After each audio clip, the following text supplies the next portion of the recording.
Hey everyone, welcome to the channel. All things Middle-earth here with a video looking at Season 6 details. This is probably the final Season 6 video we're going to have until the new season starts. I'll be live streaming on YouTube on a second account I have to cover and learn as much as we can about the new season. But this is the post from the WhatsApp with lots of in-game screenshots and some more confirmation so you can make the best decision on whether or not you want to check out Season 6. So stay tuned, all that coming up in just 1 second.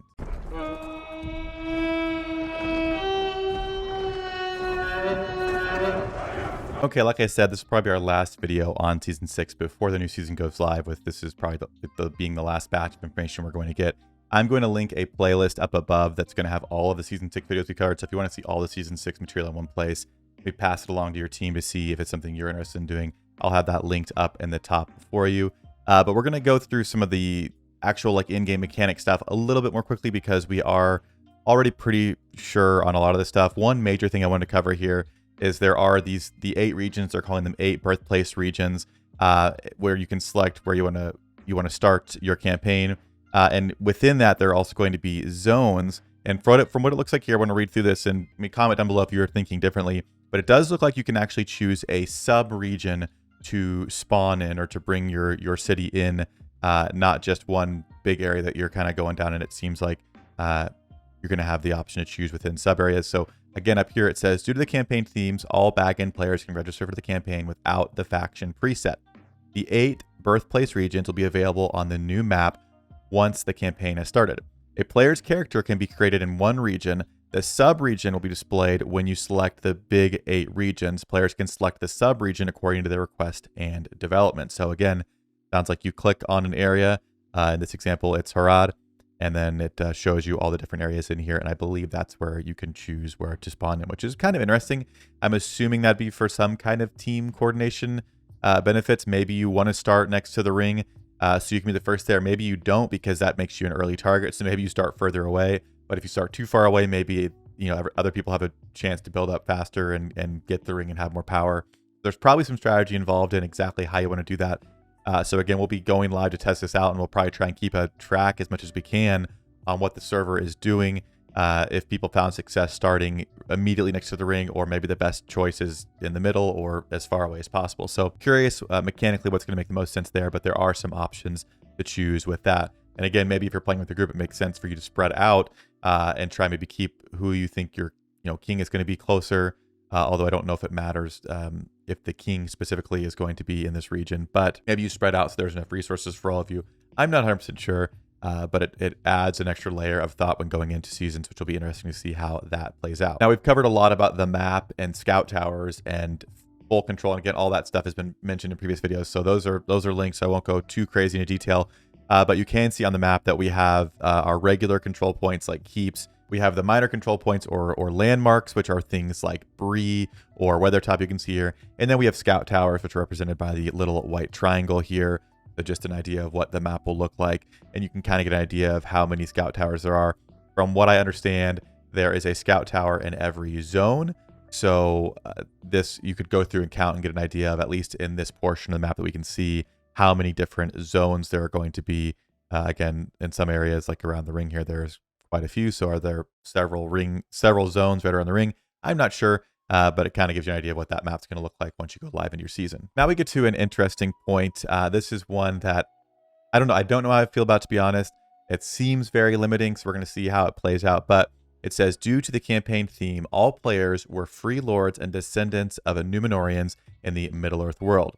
In the initial stage, the players use the same neutral castle and default structures. So starting out, you're going to have your same city, and your 2 options are going to be the Númenórean quarters and the Eastern quarters. So, which would be equivalent to Gondor and Rune. That's going to be all you have here. Now, originally I thought maybe depending on your region, you'd have an option here, but that's not the case. Everyone is going to have these as starting units, and then everything else will be hired in the military embassy. So, the biggest concern here that we've talked about so far with our group is just that your hiring queue, which is usually, usually you want to try and balance out the amount of troops you're using. So you have, half your commanders are using hireable troops, the other half are using conscriptable troops. Now it seems like, since there are so few options with what you can conscript, the hiring queues are going to be very under pressure. So The hope would be they add more hiring queues possibly.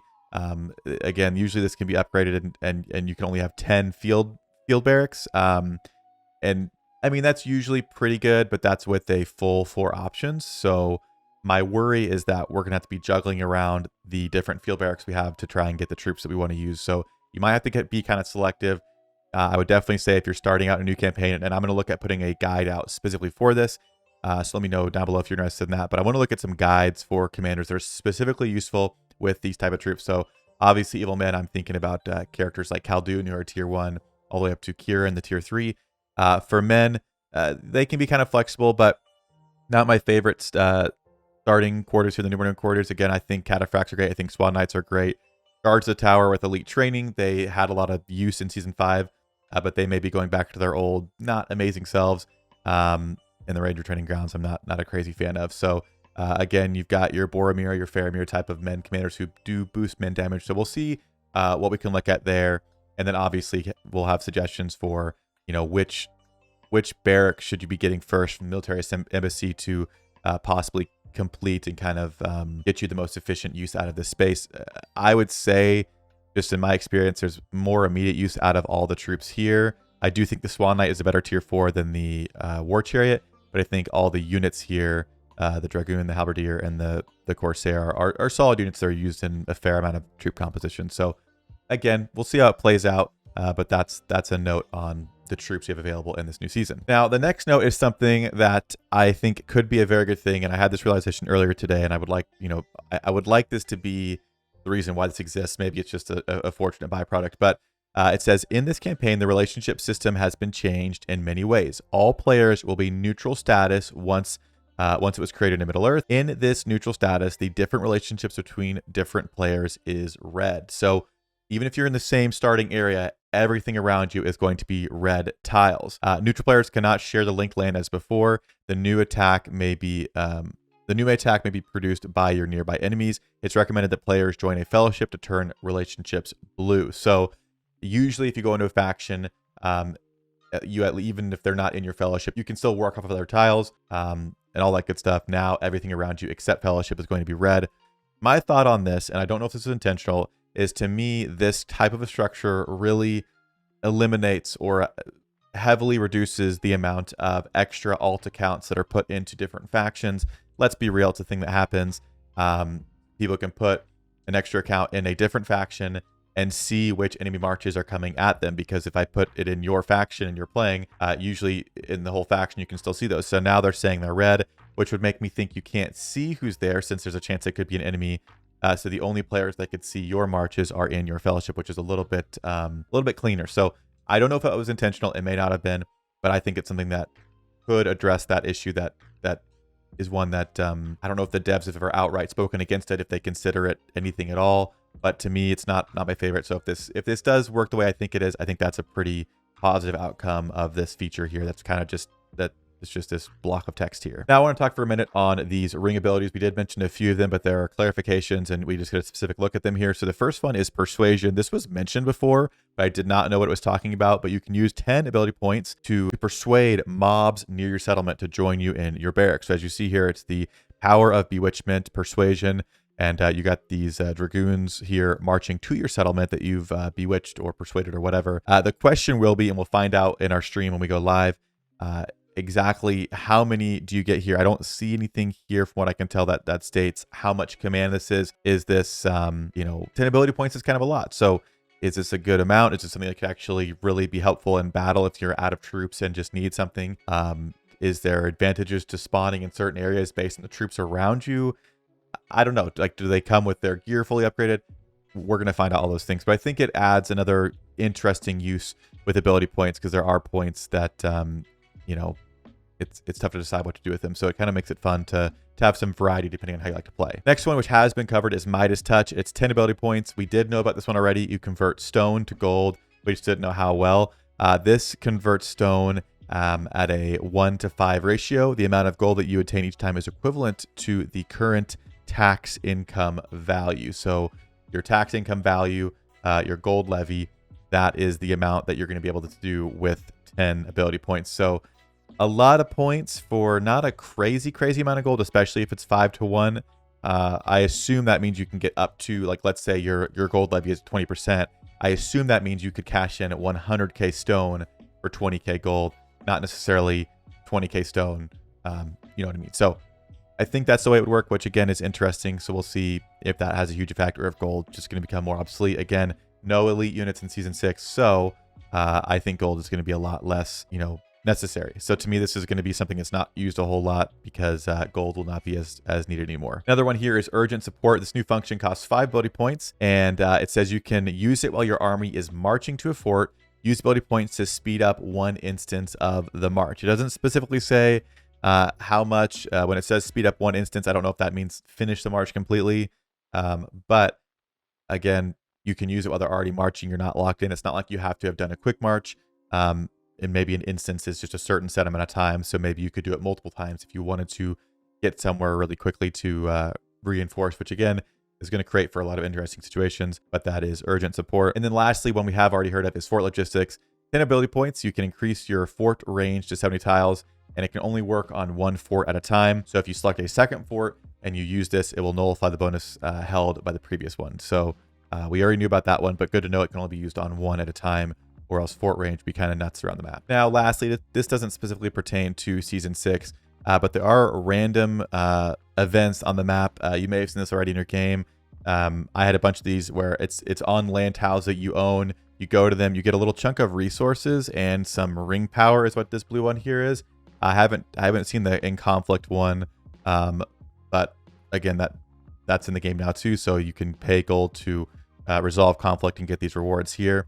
But more interesting to me is these wandering opponents. It says this type of map event will appear on your occupied land tiles, except for your main hall, control point, neutral camp units, fort, fortress, crossing, tunnel. So just regular tiles. These are going to appear on regular tiles. You might meet the mercenary boss, the roving trainer, or the war master. Randomly, check out what they can give below. So the mercenary boss consumes gold to trade units directly. So you pay gold. You get here, it's for 13 command of each of these. We can see it looks like these are 35,000, 67,000, and 42,000 for 13 command of these different tier 3 troop types, which I'm again wondering if their abilities come all the way upgraded for this batch of them. That could be very interesting, but that's the mercenary boss. We have the roving trainer. Gain some battling buff from him freely, like soldier death rate, negative 50% after this unit's battle. So I'm sure there's a lot of different ones he has. But the example that we give here is a 50% death rate that I'm assuming you would need to send an army to scout or explore or whatever, and then that army would be given that buff, which is pretty nice. I mean, you have to obviously probably use stamina to go do this, but there could be some advantages to sending your good armies to get some of these buffs here, which could give them quite the edge in battle. And last but not least, we have the War Master. It says visit and upgrade one of the listed traits freely. So again, when it says traits, I'm assuming that means their skills. We have the Keeper, Master Thrower, and Herald. It doesn't specifically show if you can pick, if it's all their skills, but we have these here. It just has the upgrade button. Wandering opportunity events will disappear after 12 hours when they appeared. So if you do have tiles, check in your tavern. There's a tab underneath where you usually have your tips. Check there frequently because you could have one of these guys here so you can see more details on it. But depending on how some of these work and the options you have, it could be a kind of fun way to mix up what you're able to do in a season. The last thing here is web math. We've already talked about that. I did a whole video. Not great. Don't spin the wheel is the TLDR there. But again, very excited for season 6. Very optimistic. Hopefully it's something that they've put a lot of thought into, and it's something that people give a fair shot. But we'll see if it's just a one-off type of campaign or if it's something they want to continue into the future. But again, like I said, we'll be going live once this season goes live to check out all these mechanics, to check out how everything looks. So if you want to check that out, make sure you're subscribed to the YouTube. But that's going to do it for me in this video, and hopefully I see you all in a future one.